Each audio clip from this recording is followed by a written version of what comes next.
touch the sound of silence, and in the naked light I saw 10,000 people, maybe.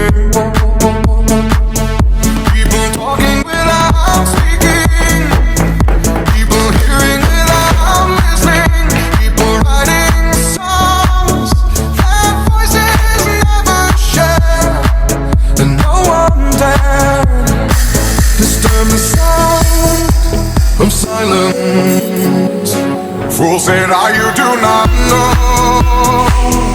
Silence like a cancer grows. Hear my words and I might teach you. Play my arms and I might reach you. But my words, like silent raindrops, fell and echoed in the wells of silence.